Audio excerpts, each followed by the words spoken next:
What's up, guys, and welcome back to Bass Fishing Tips. And in today's video we're going to be talking about fishing the frog, because I think there's so much good information out there on the internet about frog fishing, but I think one thing that everybody overlooks is to a detriment of so many anglers, because we have isolated frog fishing down to such a narrow kind of band of circumstances and situations that the frog is getting neglected for what it actually is.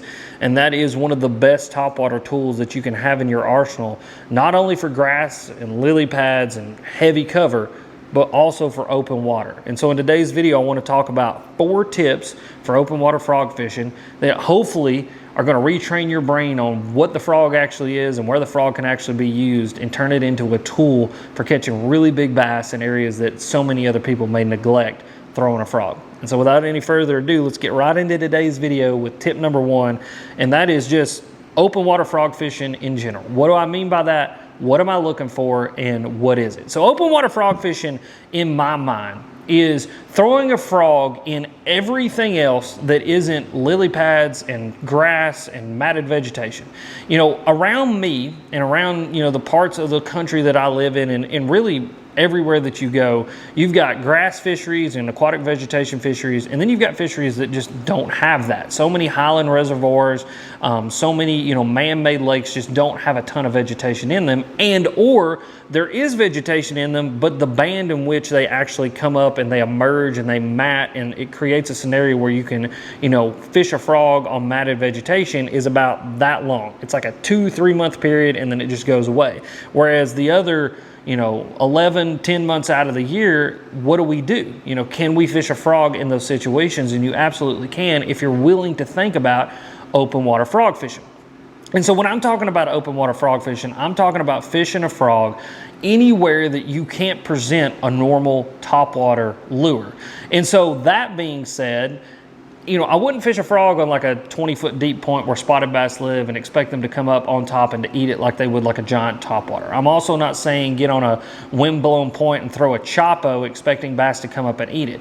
I'm saying being able to present a bait on top in areas that you can't present those lures that I just talked about. Because here's what you got to think about. When you're looking at a big walking style bait like this, that isn't a bait that you can skip up under a dock. Neither can you skip it up under overhanging trees or throw it into a lay down, or, you know, any situation like that. You know, bushes, you can't throw that into a bush. You can't throw it around a bush, because all you're going to do is get the treble hooks all messed up in your line. You're going to get this thing all fouled up, and then you're not going to even be able to skip it into those areas or get it up under any of those things effectively to be able to walk it out and to present a bass with a topwater lure, where oftentimes it's not presented where a topwater lure. That is where the frog comes in. The frog is the tool for that, because the frog's design allows it to fish in all the areas that I just talked about. You know, matted vegetation, really heavy lily pads. The design of the frog is to be able to get in and get out of those areas, present bass with topwater lure, and get those blow-ups and get them out of there how we want to.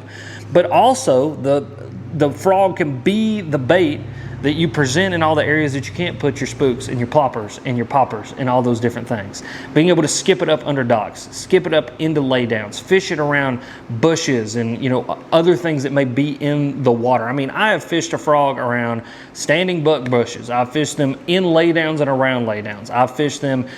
One time I was fishing it, one of the craziest things, I was fishing them around submerged picnic tables, and being able to actually get that frog up next to that picnic table, and I was bumping that picnic table with a frog and getting those bass to come and eat it. So being able to put a bait and fish a bait around things, near things, and under things that you can't put normal topwaters makes it such an awesome tool for, again, open water frog fishing. Then there are other scenarios, like when you're fishing around bluegill beds or a shad spawn or something like that, where you can just fish it in general open water. There are so many areas near me and all across the country that are shallow water flats, shallow water areas where there are a ton of bluegill. And oftentimes what I've found is if I throw something like a big walking bait or a chopo or something like that, it simply spooks those bass, it spooks those bluegill away, and you're just spooking the fish. You're not actually getting them to come up and eat. Where when you throw the frog, it being smaller, more subtle, you know, there's not treble hooks hanging off the bottom, there's no rattles in it. It allows you to present almost a finesse esque topwater in an area that other people can't present those topwaters, and you can get those bass to come up and eat them. And so kind of start to retrain your brain. You know, the frog is not just for lily pads and grass. Now, is it one of the most ultimate tools for those areas?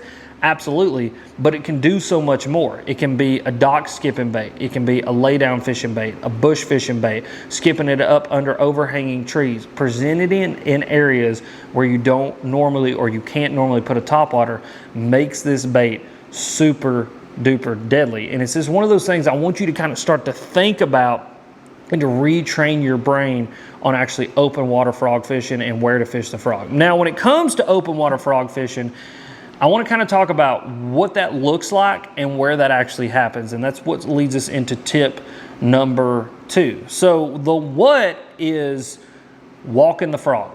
Walking the frog, walking the dog, or whatever you want to call it. So this frog can be walked, just like you can walk any other topwater bait that is designed to walk the dog. So again, picking up our giant topwater here. I mean, you can see that freaking thing. It's huge compared to my hand. It's a really cool topwater though. This bait inherently is designed to walk the dog, whether it be this, a jaywalker, a spook, whatever it is. Those baits in their design are made to, on top of the water, to do that zigzag back and forth, that walk the dog action, and to get those bass to bite. This is what this bait is actually designed to do. And so it's really, really easy in a lot of cases to actually learn how to walk the dog with a bait like this, do it effectively, and get bass to bite it. Whereas a frog, even though this bait is designed to do that job as well, its primary design, again, is to be able to get in and out of really heavy cover and to be able to get those fish in and out of really heavy cover. And so learning to walk the frog can be a little bit different. And the number one, well, I'll say 2 tips that I can give you on actually walking the frog is, number 1, don't over-exaggerate your actions. And then number 2, don't over-exaggerate its actions. And so what I mean by that is, where with walking the dog, a lot of times it's going to be a lot more dramatic of a twitch. You're going to really twitch your rod, really twitch that line, get that bait to actually dart back and forth, because that's what that bait needs to actually do its job. Where with a frog, what I've found is just giving it a lot more subtle twitches will get that frog to start to dart back and forth and actually get it to do that walk the frog action. That also means that, you know, you don't want to overwork the frog, because when you start to overwork the frog, give it too much action, it'll want to start to roll on its, you know, its top, roll, you know, not actually walk the dog, but just kind of dive into the water, do a bunch of different things. And so making sure that you're a lot more subtle just with your overall action of walking a bait. If you know how to walk a spook, take all of those things, dial them back a notch, that's actually going to be walking the frog. And as I've been talking, I've been able to throw some footage up from the Alex Road Fishing channel. If you've not seen the Alex Road Fishing channel, head over there. That's the channel that started it all. It's a channel that allows me to be full-time content creator. I've got over 90,000 subscribers over there, so go check that channel out, because I do a lot of on-the-water fishing. So if you want to see that part of kind of what we're talking about here, go over to Alex Road Fishing. But I've overlaid some footage so you guys can see kind of how I'm actually working that rod tip, working that frog, and really kind of just being a lot more subtle with the same type of thing that you would do with walking a walking bait. You just dial it all back, and that's actually walking the frog. Now, the where that this actually takes place, I think, is just as important, and we've already kind of talked about a couple of those areas. But one of my favorite places to open water frog fish and to fish the frog where other topwater baits can't be presented is up under docks. A dock is just an area that bass constantly live. It doesn't matter where you're at in the country. And I've done this in Michigan, New York, Georgia, Alabama, Tennessee, Texas. Hell, I even did it in Mexico. But fish just live around docks, and docks hold fish. They hold bait fish. They hold the things that bass like to eat. They create a piece of cover and a piece of structure that those bass can hang out on. And so being able to fish docks is really, really good, because that's where bass like to live. But then being able to present them with a topwater presentation that they may have never seen a topwater presentation before can be a game changer in actually getting bass to bite. And so that's kind of my thought process on fishing in those areas. That's one of my favorite areas, because a lot of the times, again, can't skip this up under a dock. This right here is one of the ultimate skipping tools, because you got to think about a frog's design. I mean, just look at it. It looks like the build of that bait looks like a rock that you would pick up and that you would skip. And so skipping a frog is actually one of the simpler baits to learn how to skip because of its design. And then once you get it in there, because it's so weedless, because it's designed to fish in heavy cover, you can get it up in there and you start walking that frog out and get some massive blow-ups. Another one of my favorite places is cutback banks. And what that is like if you're fishing a creek or a river or something like that, there will be those outside banks, those outside channel swings where the current actually hits and pushes through. A lot of the times you'll have cutback banks there, cut under banks, whatever you want to call them. And what happens is over time, the dirt just kind of erodes in those areas, creating an area where you've got overhanging limbs that create shade and create protection for those bass. But then you've got an area where you can't really get a topwater into. You can get the frog into those areas, skipping a frog into those areas, and then once it's in those areas, a lot of times, even if there's a ton of current in there, you'll have eddies and backflows that those bass will use as ambush points, and you can throw that frog in there, start walking that frog out, and again, present those bass with a topwater lure in an area where they may have never seen a topwater lure before and get some massive blowups. And so that's kind of the how and the where of open water, topwater fishing. You know, there's so many different areas that you can fish this thing. Like I said, around bluegill beds, around shad spawns. You know, shad love to, you know, spawn up on a heavy, like pieces of structure, like man-made boat docks, rocks, and things like that. And there's a lot of those areas that you can't present any other bait. You can't get something on top, but bass are eating on top. Those are all those different areas. And any area, I guess, another piece of advice I give you is any area that you look at and think, man, I can't get my spook in there, I can't get my popper in there, I definitely can't get a chopo in there, throw the frog, because those are the areas that you can get those topwater blow-ups. You can get those bass to come up on those baits and really get some really awesome blow-ups. And it's an area that only the frog can be fished. So the next thing I want to talk about is going to be tip number 3, is the colors that I actually choose. Because I think a lot of the times colors can be a lot more important than we think when it comes to frog fishing. You know, even though a lot of times we're only looking at the belly of the frog, you know, let's just look at the bottom of the topwater. The actual core color of the bait, I think, can help to get some more bites. And so really when it comes to frog fishing, there's 2 primary colors that I use like 90% of the time, and that's going to be white and black. If I'm fishing around shad, fishing around a shad spawn, fishing in a lake that's got a lot of shad, I'm gonna pick up a white. If I'm fishing on a cloudy day, a day with not a ton of sun, you know, not a lot of light penetration into the water, I'm gonna pick up a white. If I'm fishing on a lake that's got a ton of bluegills, a ton of perch, a ton of just other things other than shad that those bass might be eating on, I'm gonna pick up that black. Also, if I'm fishing on a super sunny day with a lot of light penetration and I'm looking to just be a good silhouette on top of the water, also gonna pick up that black. That's kind of my just key to understanding frog fishing. And if you were to go to omnia.com right now and were to buy these frogs, a white and a black are the greatest starting points for you guys to actually be able to just go out, have a couple tools that you need to catch bass and get bass to bite. Now, the third tool is going to be some sort of bluegill or natural frog pattern, something that's just a little bit more broken up, you know, just a little bit more natural colors, we'll say, quote unquote, whatever natural may be.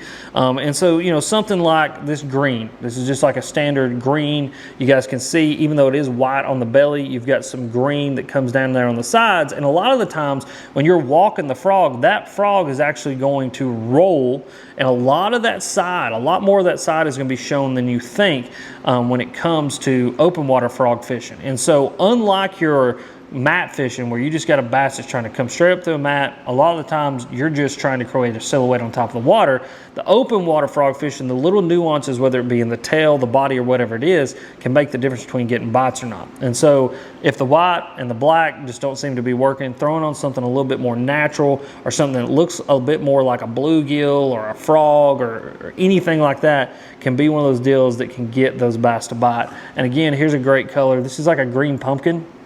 And you guys can see it's a little translucent. And when you're fishing in really, really, really clear water, that translucent pattern, letting some of that light actually penetrate that bait can be something that just make the fish absolutely go crazy. This is something I learned from a guide buddy of mine, Mr. Caleb Bell. He was absolutely just dominating me one day on a more translucent frog in clear water. I was throwing my black frog just thinking, oh, it's a sunny day, they'll eat black. But in reality, that black was a little too harsh. There was something about it that just didn't make those fish want to commit. Tied on that kind of translucent green pumpkin and absolutely stomped their butt with it. Now, this leads me into my next point, because I just pulled out a frog here that I think is super duper important. And this is going to be kind of a, we'll say this is an additional point. I would say this is tip number 4. Tip number 4 is going to include gear, but tip number 4, I think this is important, as important as anything that we've talked about, and that is sound. Sometimes having sound on your frog in open water is really, really important because, again, picking up our Topwater here, because this is Topwater talk, you listen to this thing, there's a lot going on. There's rattles, there's treble hooks, there's split rings, there's all kinds of different little sound making devices in this bait that make sound. Where with a frog, neither one of these baits have anything in them. Now, some people will add rattles to their frog, put little weights in there or whatever it is to create some rattle in a frog. We do this a lot in matted vegetation fishing, which we will talk about on this channel. But a lot of times that's going to weight down the frog. It's going to make it a little bit harder to walk, you know, and it's just not something that I would recommend when you're not fishing in heavy vegetation. And so one of the best ways to actually create sound on your frog is to throw a little popping frog. And a popping frog can be walked just like a normal frog can, except for that little cut mouth is going to grab some water. It's going to create a bubble trail. It's going to create a little bit of sound. And sometimes in certain scenarios, when this thing's just a little too quiet, maybe it's dirtier water or something like that, that popping frog can be the key to actually getting some bites. And so just keep that in mind as well. You know, you can have your standard frog, black, white, one natural color, and then get a popping frog, black, white, one natural color, and you'll have pretty much every frog that you could ever need to go out and to catch fish and to catch big fish on the frog. Now, the last thing I want to talk about is gear, because the thing about open water frog fishing and the thing about fishing a frog in general, I think gear is super important. You know, you got to think back on the days when Bama Bass wasn't building ponds and he was, you know, catching frogfish. A lot of times he would use like a spinning rod with mono or a casting rod with mono or whatever. And one of the things I always told people about that is that's cool, but he's also fishing private ponds, and all of those fish were in open water. And so if you only have access to gear where it's mono or it's fluorocarbon and you want to fish a frog, open water frog fishing is the best place to use that sort of gear if that's all that you have access to.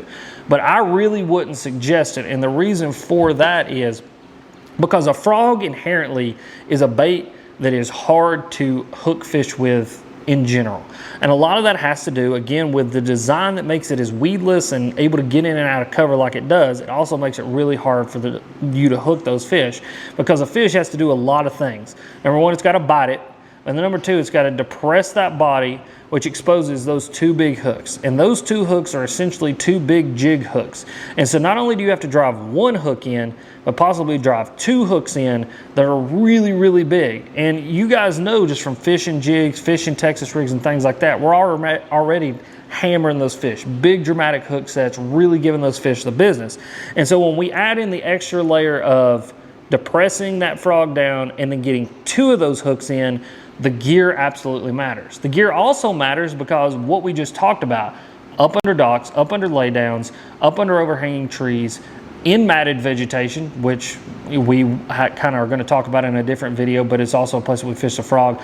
We have got to get those bass turned. We've got to get them coming towards us, and we got to get them out of that cover. And so gear absolutely matters. And so for me, with my frog setup, it is a 7.4 heavy, fast action rod, a 7 gear ratio reel, but the most important part is braid.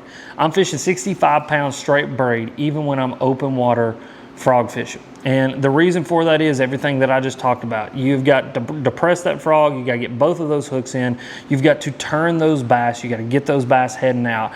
And the best way to do that is line with zero stretch, a big heavy rod, and a fast gear ratio reel, because all of those things are going to lend into hitting those fish hard, picking up any slack that you've got in your line, using the rod, using the line to turn those fish and get them coming out of that cover. And then once they're out of that cover, it becomes a lot easier, and your chances of actually landing that fish go up exponentially, because they're not going to be able to get you wrapped up in that laydown, or wrapped up in some root ball up over an overhanging limb, or wrapped up around a boat dock post, or a sea-doo, or little Johnny's toy goose that he floats around on, whatever it happens to be.